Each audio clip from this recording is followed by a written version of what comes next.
Hi, my name is Zdorovtsov, and I'm a Community Development Field Specialist with SDSU Extension. And today I'm going to talk about what CSAs are, the concept of selling produce or meats through community-supported agriculture.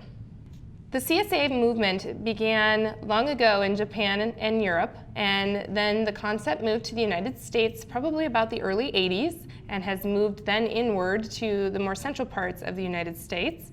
CSA is when a producer offers a certain number of shares, and a share is a box of produce or other food item that can be offered over a subscription period. Now, typically the customers are making a one-time payment, and then they receive this box on a weekly or variation of that time over the season. Now, the traditional concept of a CSA is that the farmer is receiving this funding up front from the customer versus through a loan. The customer is assuming the risk of this product. So in a year of poor harvest, they're going to receive less or a limited supply of the food, but in a year of abundance, they're going to receive more product.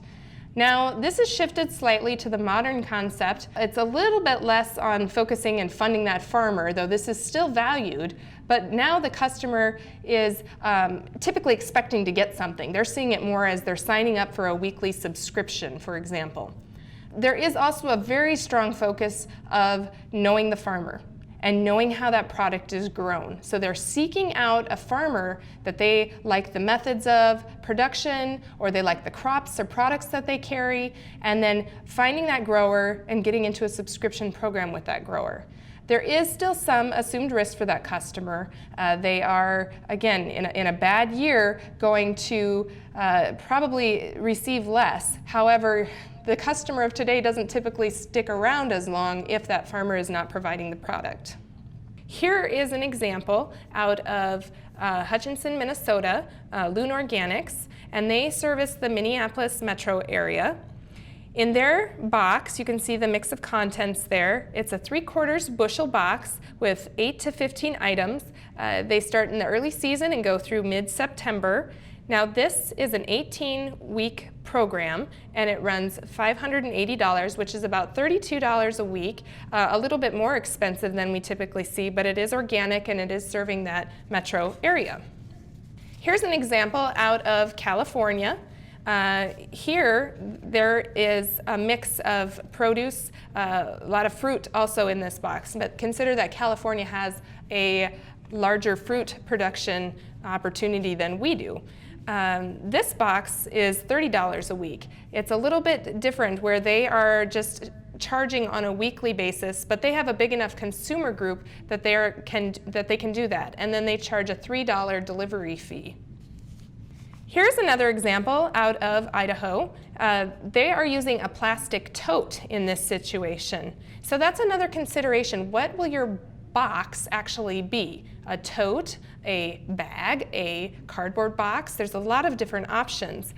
This is partly aesthetics, so you want something that's appealing, and it's partly economic. Consider, a basket. It may have a really great appearance, but if you have quite a few of these to put together, how would you stack them in your delivery vehicle? It wouldn't work very well. So in a situation where you have a lot of deliveries, you might want to use something like a cardboard box that can stack really well. Also consider the weight of the product. If you have big products like watermelon or pumpkins, those aren't going to hold up in a paper bag or a fabric bag. So you might want a tote in that situation, a big plastic tote, for example, as in the picture. Also consider that produce can have some moisture, and it's held in cool refrigeration possibly, so a paper bag may not hold up well if the products are somewhat damp. So CSAs can be a lot of different styles. You could be a single farm, a producer growing and selling your product on your own, or you could pull in other producers and have a multi-farm CSA or a multi-business CSA. You could pull in a local baker to do breads, or you could pull in somebody that's doing eggs and have those incorporated into your CSA package. The products can be wide range. Produce, it could be meats, it could be a mix of products. Distribution approach is something else you'll have to determine. A lot of different options here. You could do home delivery where you take the product right to the person's home, or you could consider taking it to a drop-off site such as a workplace or a certain location in a neighborhood or possibly a church. An idea there is that if someone wants to be one of those drop-off points, they could be required to recruit 5 customers or 10 customers to be considered as a drop-off point, and this can help build your base. Also consider a retail drop-off point.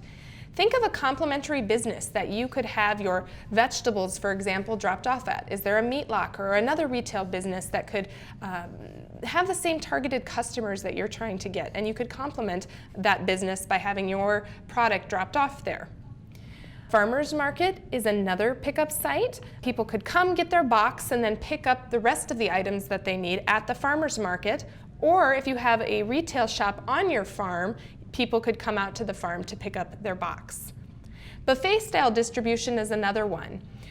This is where the box isn't actually packed up, but that there are boxes of specific types of produce put out on the table and people walk through it like a buffet line. So the first box could contain carrots that are bunched up. The next box could contain radishes. The next box could contain tomatoes. And then as people walk through the line, they're directed, take 1 bunch of carrots, 1 bunch of radishes, take 3 tomatoes. A little bit of a variation would be that down on the very end, you could have a swap box. So if somebody doesn't like tomatoes, they could swap that out for items that are placed in this box.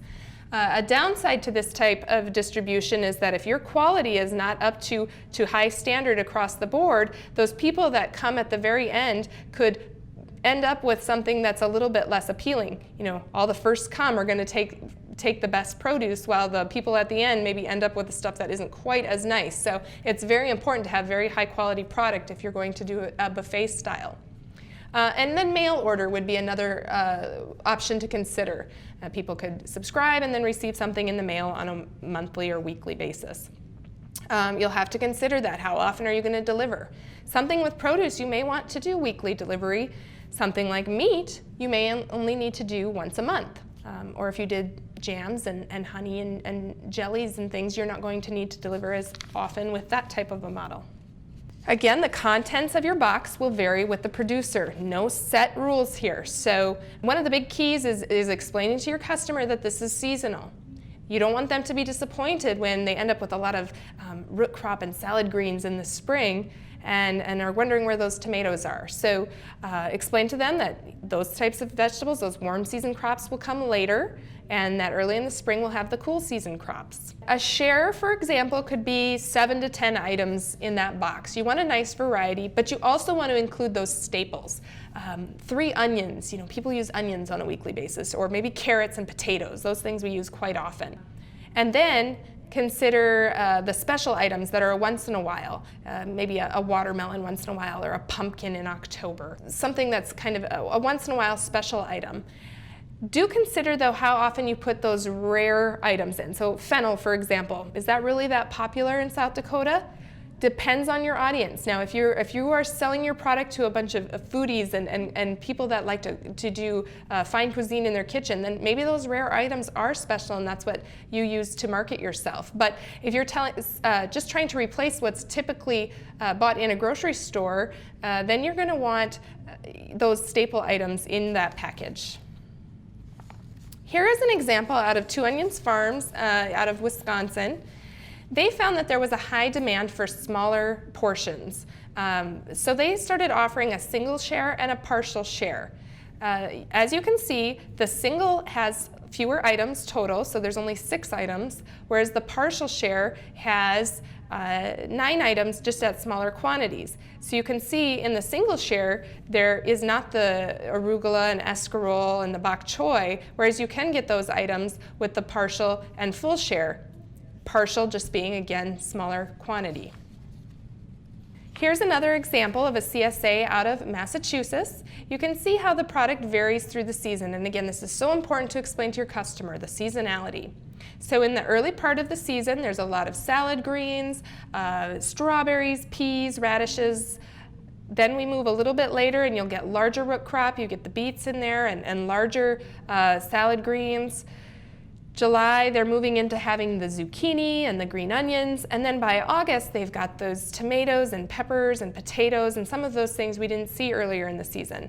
If you extend it into the fall, then you'll have those root crops again, things like pumpkins and some of those items that take the full long season, as well as things that can be stored. So consider your box size. A large bushel box we typically see around that 3/4 bushel box size, and smaller we're looking at about half to 2/3 the amount of produce, so maybe a half bushel box to a 5/9 bushel box. Keep in mind, the more boxes you have and the more variation you have, the more complicated and expensive really your products become, because you have different packaging that you have to do, you have to buy different supplies. It just becomes more time consuming as you put it all together. You'll also have to consider the season. A full season is typically 20 to 24 weeks. Benefits to the full season, you get all that money up front. However, that can be intimidating to the customer, so some choose to do just a summer season, or they have the season in the spring and in the fall, and people could possibly purchase those separately and break up the payments. Now, if you want to encourage the full season, possibly offer that as a discount.